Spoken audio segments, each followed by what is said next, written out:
Aloha and welcome to From the Spiritual Side with Tanya and Anna. How are you doing, Anna? Hey, Tanya, how are you? I'm doing great, thanks. I'm doing How are good. you? I'm excited about doing a Happy birthday. reading. Oh, thank you. Thank you. It's perfect for us to be starting this off today. I'm excited to see what the cards tell us. So, what are our Yep. questions for today? Well, we're decided to go off of our meditation that we did yesterday. So for our audience, we do a prayer group every Thursday and we get a message from the cards and then we focus on that card. So if it's okay, I'll just give some of the highlights of the card that we picked. So I'll show you. It was Soulcraft.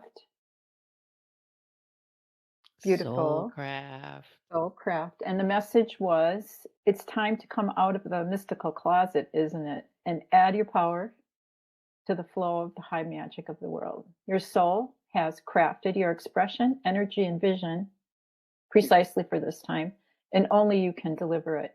We are at a critical mass, and adding your unique, creative, one-of-a-kind blend to the world in unison with all other crafted souls will tip the scales and bring about the kind of life and world we know is not only probable but necessary.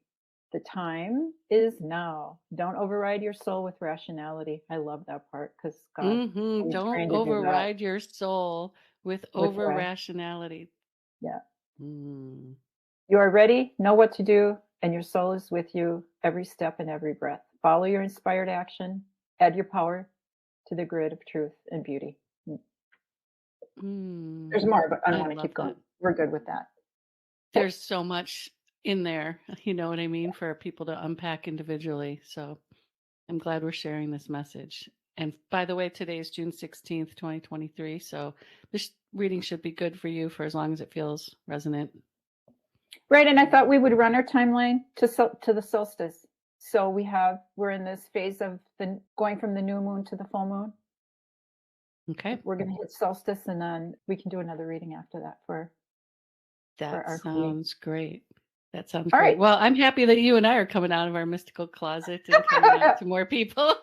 About time, right? There's a lot of Well, I people mean, that it's kind of already slow. know. Yeah, it's a slow creep. I'm just a really slow bud Yeah, unfolding. yeah. It's like a little, sticking your toe in the water, checking the temperature, making sure it's safe to come out more and more. It's a long process. It's a long So I thought process. what we would do was do one card for the individuals and then do one card to see where the collective is on the theme of soulcraft. And then we can also look at the timeline from now until solstice. That sounds So great. shuffle them up just a little bit. I'm using what is the name of this one? The Secret Language of Light for our oracle. Okay. The language is going to become not so secret the more people share it. I love it. Okay, so one for the individuals. Woohoo! One for the collective. And then let's have some dice. All right. Mixing it up here, Anna. I love it. What kind of pictures we got today? Okay, excellent cards. So for the individual, we have death and rebirth. That card comes up a lot for us, doesn't it? What number is that card? It is number 13 of the major arcana. And we have another major arcana card for the individual. For the collective. Yes, for the collective, the High Priestess. Oh, nice. Okay. And what number is that card? She's number 2. Number 2. And then our dice we have for the individual. If you can see that really good. A tunnel. And for the High Priestess, we have the palm or little hand. An open hand, open palm. Yes. Yes. So death and rebirth for the individual is, like we mentioned earlier, comes up almost every reading that we do. as a group, does. right? Death and rebirth. The center of the card itself, under the hooded image, is what I call the Star of the East. I always see this as sometime around Christmas time, right before the new year. Mm-hmm. I think it's fair to say that as a collective and individually, and I know that's true for myself, and you can share anything that you have to add to it, that it seems like even though I've gone through these periods of time before, it's been like a dark night of the soul. It's probably the last 3 years, but particularly starting in 2023. It isn't anything personal. It's not, and I think that's what really confuses people is you look around in your life and you're trying to figure out what's wrong. Is it your partner? Is it your job? Is it your kids? Is it where you're living? Is it your economic circumstances? And why some of that may be true. For me, moving further into the journey, it's all been internal. It's my having to, and it sounds so cliche, but it really is true. We really have to look at the way we think about things and look at the way that we Hmm. process things because we're so entrained and so conditioned Even our socially. feelings are conditioned, right? Yes, yes. A lot of our They're feelings are reactive yeah, yes. or To our thought socialized. process, to our Hmm. thought process, which is To all our right. externalized. It's all externalized. If something's wrong, it's out there somewhere. And even the idea that there's something wrong, it doesn't necessarily mean because we're going through these kinds of shifts and changes that are really they're dramatic. They feel dramatic, but when you're moving through them and you come out on the other end, you see that your life hasn't changed that much externally. So for me, this whole process, even starting before, when COVID started, where we were forced to, in some ways, we were forced to go internal. So I know that that period of time was hard for some people, but it was also a period of time for us to really assess our lives, assess where we are, what we're doing, and so forth. So that brought about a lot of death and rebirth, the end of a lot of internal structures, entrained thinking. I would basically unconsciousness about ourselves, about our lives, and really understanding we're here in this lifetime in what Samuel or I would call spiritual history. We're here to create spiritual history. So there's a great upheaval, and that can't happen unless we take that internal journey. Right? It has to come from each individual outward. It has to come from the bottom up. All of the things, all the ways that we want our world to be have to come from the inside out. That's almost high magic, right? As above, Oh, so below, as within, so without. It's not, again, it sounds yeah. really corny, but it actually is the truth that we want to change our circumstances, and we want our communities to change, and we want the world to change into the way that we know it needs to be.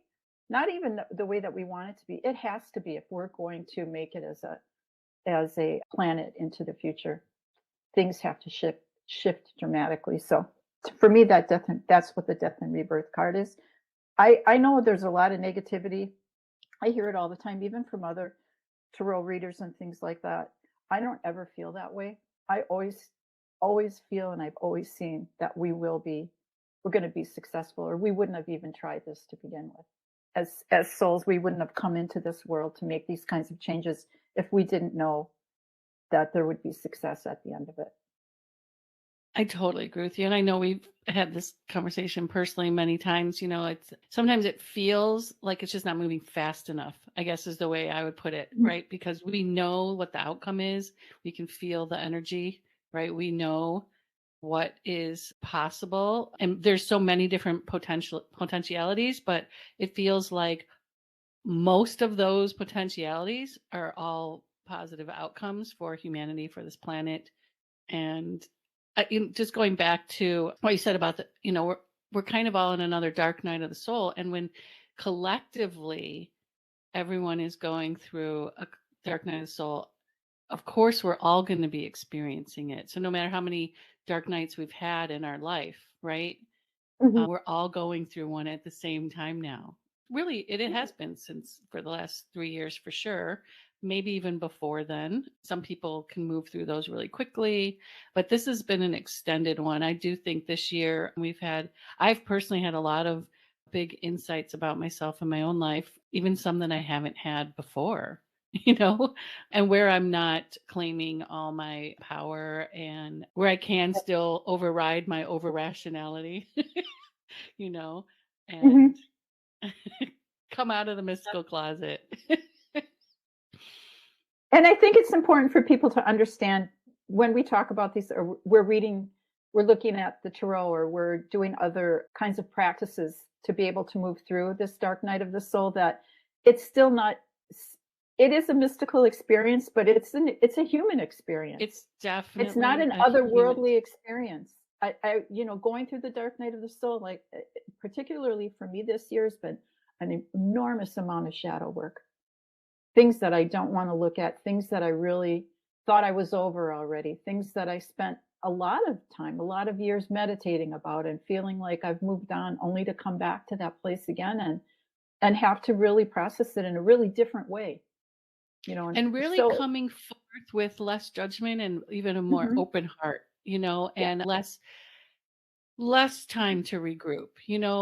This the sensitivities sometimes hold me back. I get sensitive about all kinds of different things, of course, but just finding ways to kind of move through that in a quicker way and to really not be jaded, and to really keep Mhm, that, I guess mhm, what I would for me, what I call it is like that innocence of the heart where you're just less judgmental about what's happening because the last 3 years have most certainly been challenging. I've had a lot of blessings the last three years, but also those blessings come with significant challenges that you have to move through. And I'm finding myself really just find when I'm judging myself, situations, people. Everyone's trying to do the best they can. But the truth of the matter is the reality is that some people aren't working on themselves as much. And so, how that's sometimes hard to work with when you're working with other people.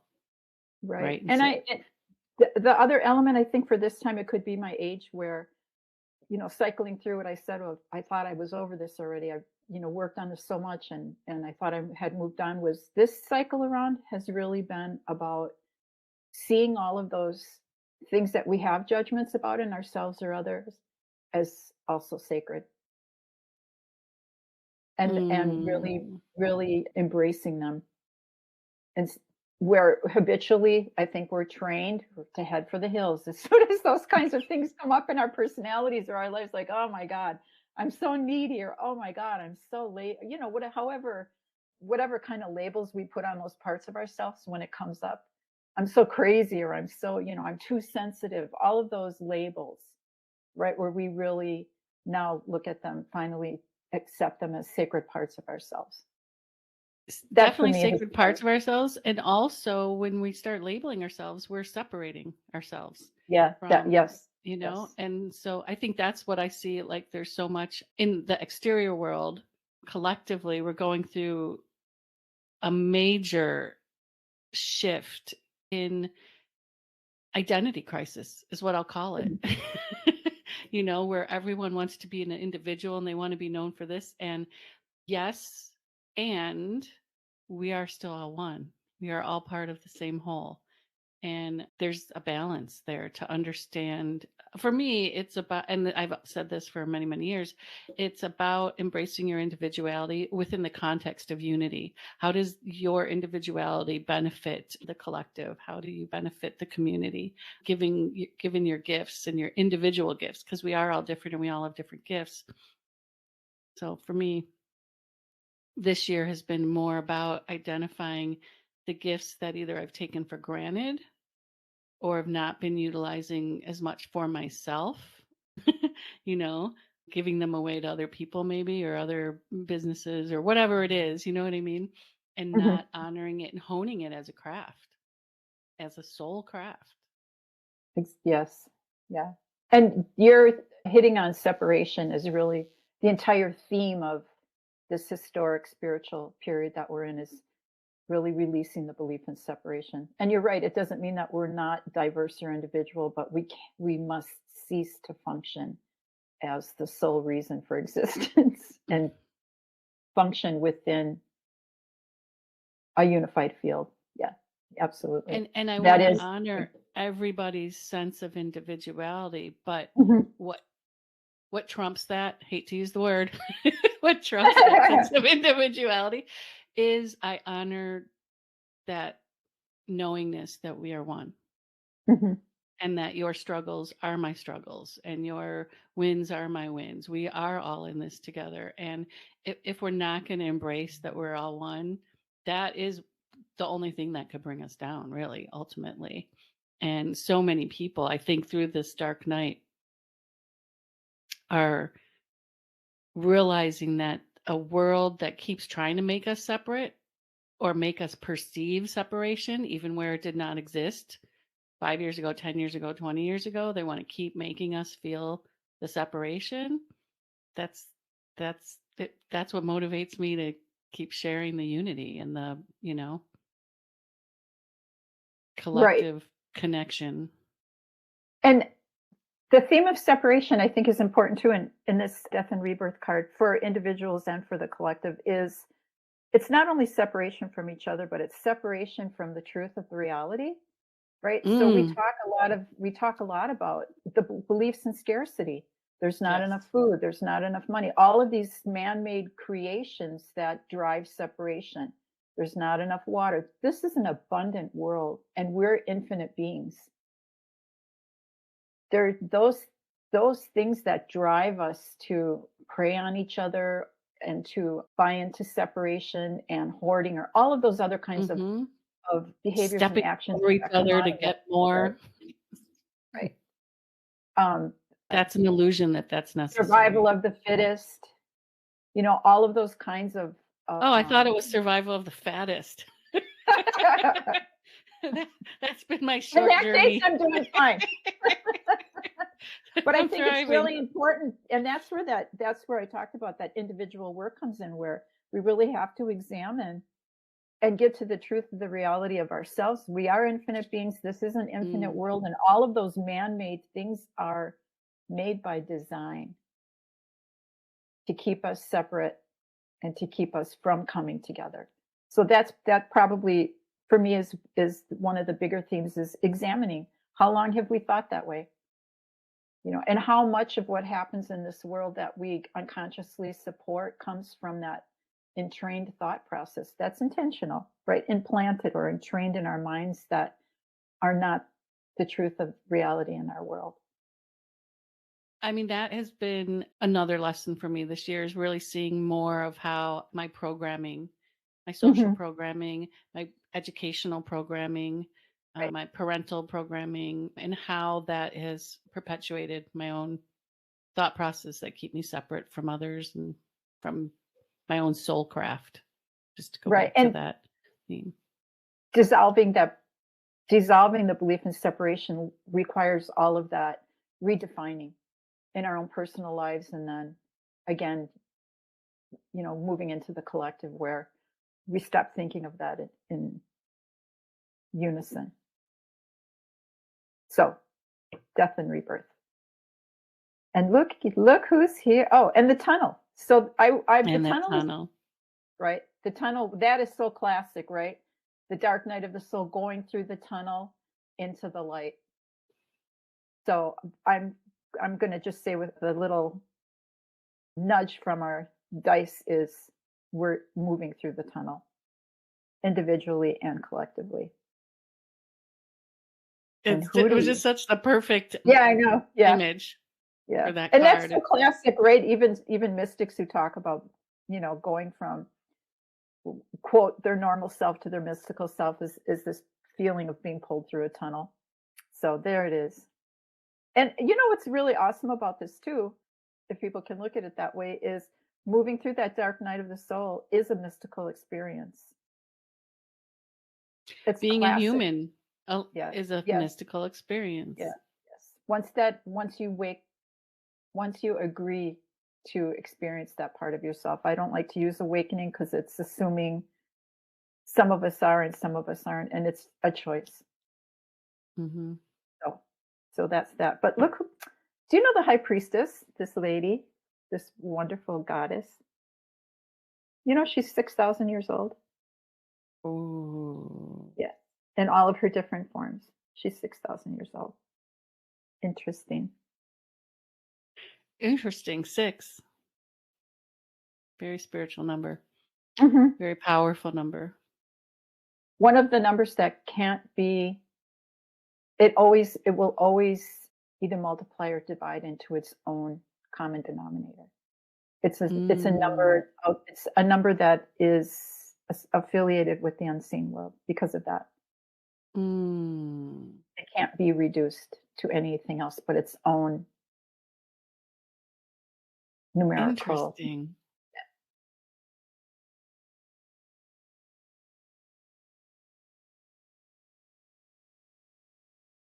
I'm just staring at the card. So this is the card for the collective. Mhm. I'm going to say but it feels like this is really a message for both. But we'll focus on the collective with this one. I mean, I also like because you said it's number two, and so that's working together. You know what I mean? That's Mhm. connection. I mean, some people might see that also as duality, but when you accept the duality, don't we make it whole? Well, and when you accept integration, Hmm. right? So there's always Hmm. going to duality always leads to integration if you keep moving through the process Hmm. of expansion, right? You're always going to Rather have a than period of rather than this or that, right? It right moves or forward, running away from it, which we're trained to do is resist it, try to get it to stop, right? make it wrong, externalize it, make it everybody else's fault, try to do it, all kinds anything possible to not have the integration and expansion happen because it's change. Mm, And when mm. you have that going, because you've been through this mystical experience of the dark night, when you have that cycle going on, you really do say goodbye to stability.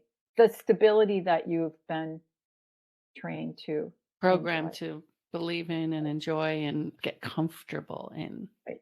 That I don't think external we're living in stability. times of comfort in that sense. Well, we sure don't have much stability in the world right now, Mm-mm. right? So the reliance for our ability to keep moving and growing through this period of time has really shifted stability internally. Because you can be secure in yourself, Yes. and even if the world is unstable, you can be secure in who you are and in your community, in the network you've created, in the energetics you've created within you, and how you interpret information that's in the world And without denying reality. right. And the other thing about that external stability is when you're moving through this process of the dark night of the soul and everything really internalizing your own definition of reality, of being an infinite being in an abundant world, all of that becomes internalized. The stability internalizes automatically. You don't, and that's one of the processes that needs to happen in order for this period of spiritual history. And the thing of spiritual history that we're creating is the dissolution of the belief in separation. So everything has to internalize, including stability. It can't be reliant on all these external forces anymore. I have more money than you, I have a bigger house, I Right. have more cars, I have a Right. better, I'm whatever, more educated. However, people build that for themselves. I have power over you because I control the levers of money or political influence, however that happens, individuals create stability in all kinds of ways that probably won't make they don't make sense now, but they'll make less sense moving forward. And that Right. really, really being grounded in the reality of the real world is an abundant world. There's enough for everyone. There's nothing to gain from worshiping separation. Absolutely. AO. Yeah. Absolutely. So up until I think that this is a really interesting thing too that we have the high priestess because we talked about the timeline of this moving to the summer solstice. So we have the priestess here, and that seasonal marker of the summer solstice, right, takes us from it's the longest day of the year? Yes. The summer solstice. Mhm. Hmm. See, I had to double check my knowing. Like, yes, I was ready to say yes. And then I was like, wait, I better feel into that if that's still true. Yeah, I mean, not that we would That's think that would change, but it could. right. Well, and I love the open hand Oh, yes. Yes, because it's available to everybody. And to me, right, that's it's open to being received from everyone, and everyone can help each other attain this high priestess state. And not that it's a state. It's not something that we're there continuously for the rest of our lives. Mhm. Um, And 5 fingers, right? We have 5 fingers, 5 toes. 5 is actually the number of conjuring or mm, creating, right? It's the 5-pointed star that creating. brings Mhm. heaven and earth together. It's the place where it if you look at, I think it was Da Vinci's Man, right? There's Mhm. 5 Mhm. points. Mhm. So it's also the number of humanity and the number of, for me, it's always been the number of manifesting our magic, right? For the way that the pentacle is drawn to bring all the elements together to create Mhm. form, which is the power of the priestess. It's That's her true. superpower. Yeah. That's the elementals, right? That's absolutely true. So I'm gonna say that for the and you know me, I'm really on this theme pretty consistently. It's really time for people to bring magic back into their lives. I just can't stress that enough. And again, I want people to understand it's not going out there, woo, woo, woo, woo, woo. Though it could be, and that would be fun, and that would be good. But you have to look at the magic. You have to look at what you're doing in your life and things that happen that are magical. And it happens every single And day. it's And the more happening these, more and more and more yes, often yes. every day. Like it was, I don't know if I just noticed it less 10 years ago. It was still happening, but now it's Mm-hmm, literally like you're seeing the synchronicities, you're seeing the magic. We're manifesting things we want and don't want in, mm-hmm. record time Right, right. with, you know, but And yes, you're so right. it's not some thing that comes out of nowhere. Having that kind of energy in your life it's a discipline. It comes again. It's going to cycle back to this death and rebirth, going through that dark night of the soul, getting rid of things that have been in your way, of old patterns that don't serve you anymore. When those old patterns are out of the way and you have a clear energetic flow, that's where those magical things that start to, you notice them, but they also do start to happen more. That's also And we're kind of, creating it. We're creating yes, magic. When you yes. embody that, because okay, so let's just talk about what is magic. For me, magic is working with spirit. It's working with the energies of, right, of the land, of the earth, of divinity. And so this is it. Magic has gotten kind of a bad rap in modern times. Like it's Entrained. Go back to, yes, we're entrained to believe that it's either it doesn't exist, or if it does exist, it's because it's not good. It's that black or magic it's kind not of stuff. real, or it's not Yeah, real, and it's yeah, performance based, and yeah. they're hooligans and whatnot.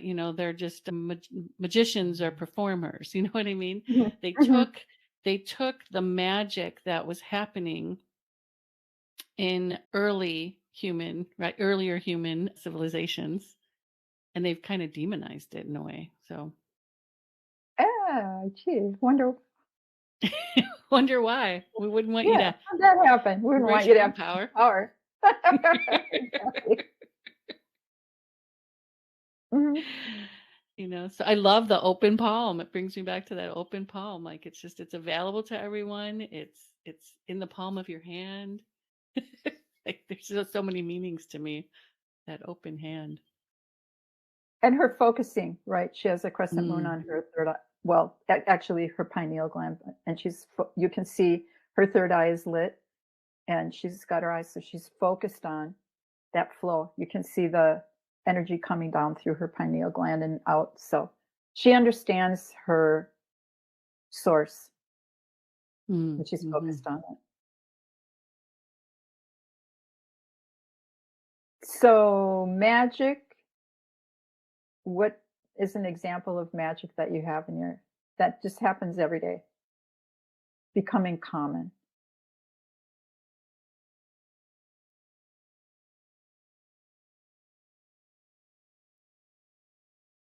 Oh, let me think about this.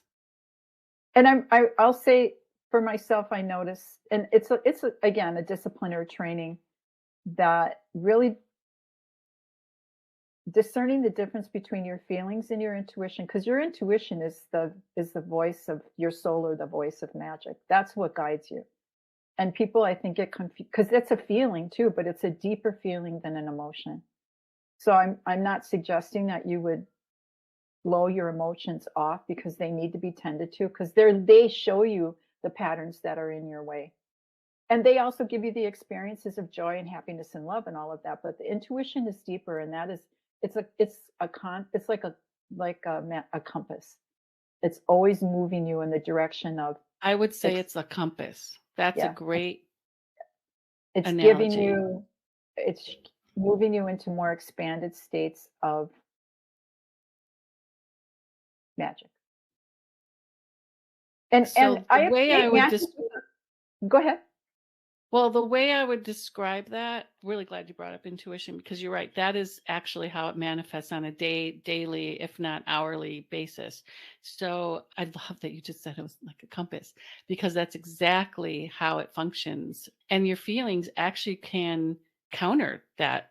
Your Yes. intuition might say you need to go and do this today. So, you were planning something else, but you're really feeling inclined to go do this other thing.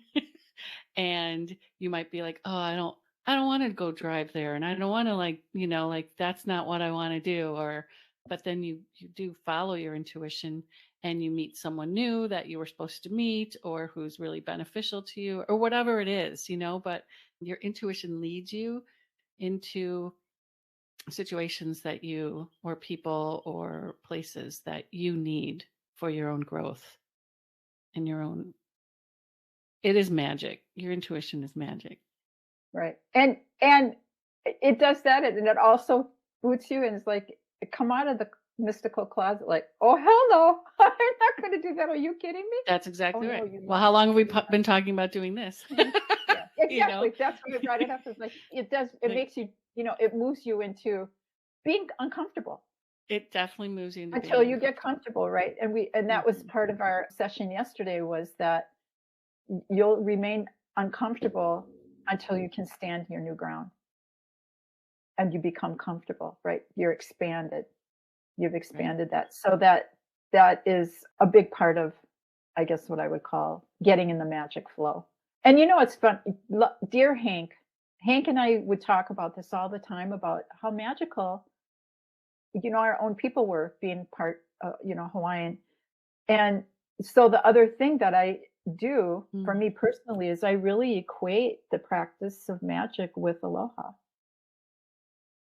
because Mm. Mm. part of this, going back again to that theme of separation, is the belief that it can't happen.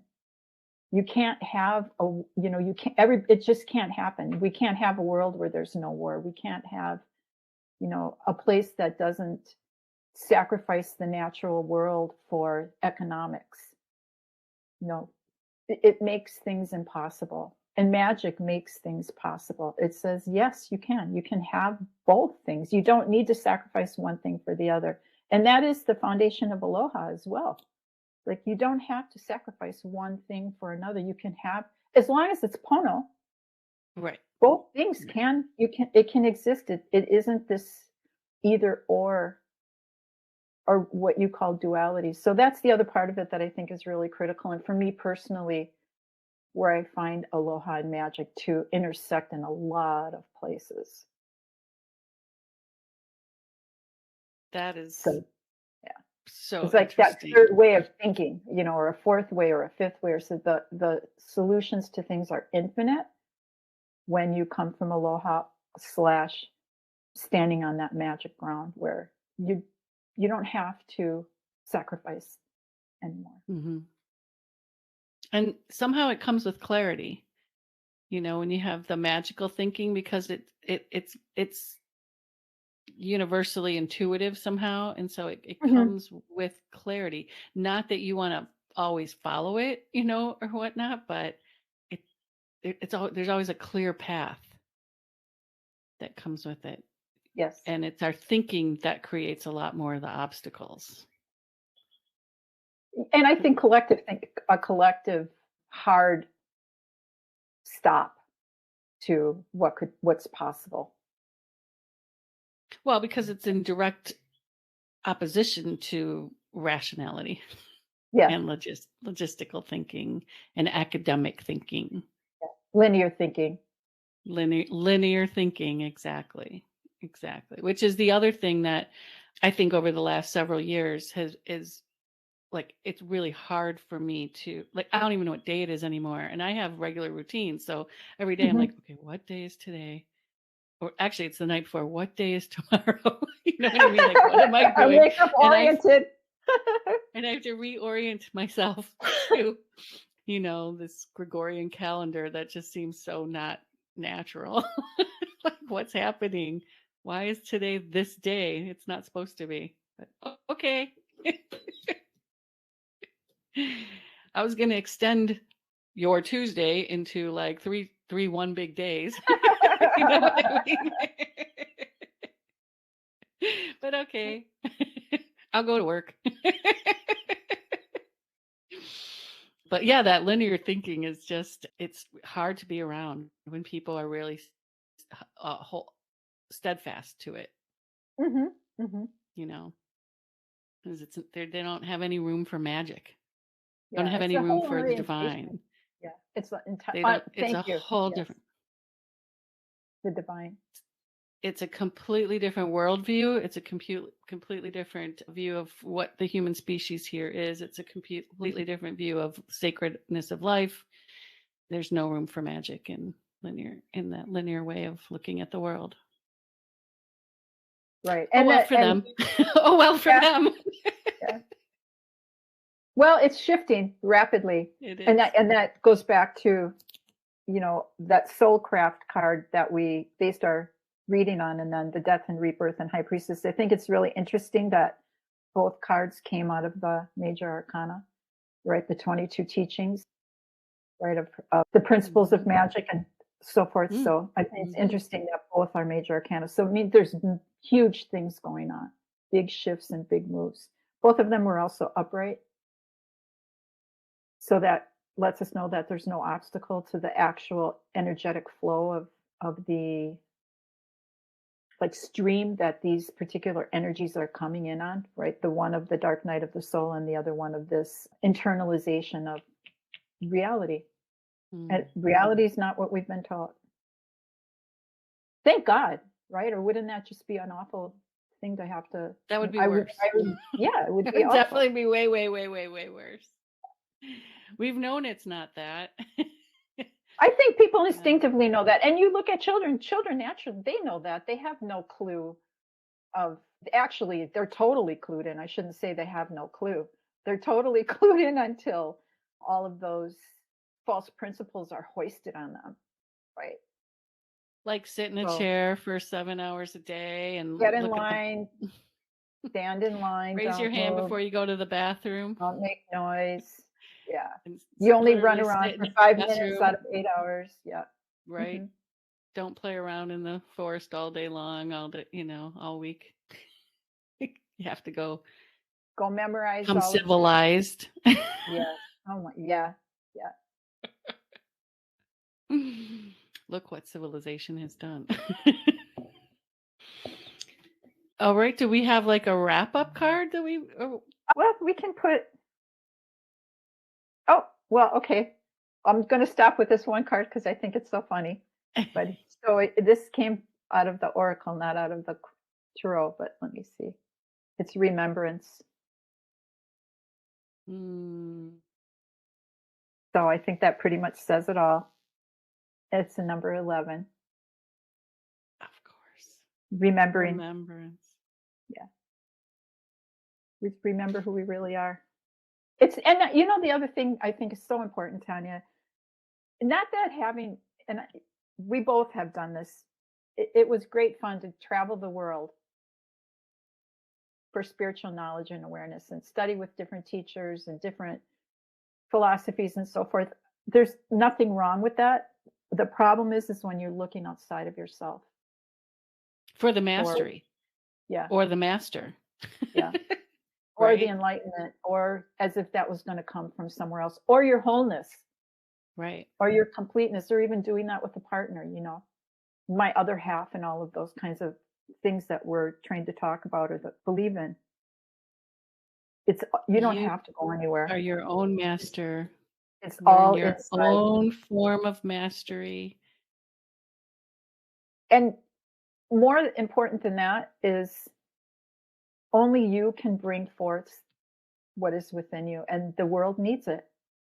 You really, your individuality and who you are is critical to what is happening in our world right now. It's just, I couldn't emphasize that enough. Just who you are, just your beautiful little self, or your beautiful big self. Your perfect self is already there. There's nothing out there to add. You can't add anything to yourself anyway, even as hard as you would try. You can't add anything to perfection to what already is. So it's all within. And that remembrance card, I think, is really a really beautiful way to close our reading, I guess, what I would say is remember who you are and who everybody else I is agree. too. If that's And true about honor who you, everyone else is, right. yeah, Hmm. that's true about you, it's true about everyone else, Hmm. no matter where we are in the stage of our movement. So, I feel full. me too. that feels that feels really good. I'm liking that. I hope this helps everybody. I just Yes, I love hope so. readings with Anna. I love doing this. I think it's important. And I love doing them with you, Tanya. So we're on the same page it's that way. they're very important. I think they help. I know they help everyone in our prayer group. So I'm glad that we're, bringing this out into the world, and yeah, we'll see what happens, right? Yeah. All right. Happy birthday. What are you doing today? This kind of stuff.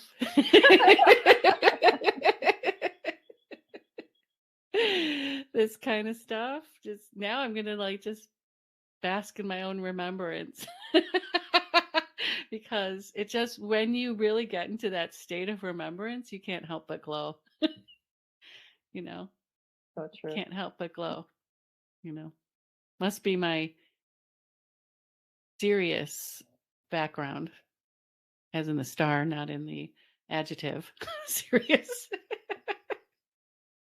That's a good one. Serious, not serious. I'm serious, not serious. Good one. Anyways, I love you. Love you too. Aloha, everyone. We'll see you Al- soon. Aloha, everyone. We will see you soon, hopefully on the solstice, summer Oh, solstice. yeah. Yeah, let's do a reading on solstice. Okay, we're going to do that. So Okay. that's been From the Spiritual Side with Tanya and Anna, and we'll see you next time. All right. Aloha.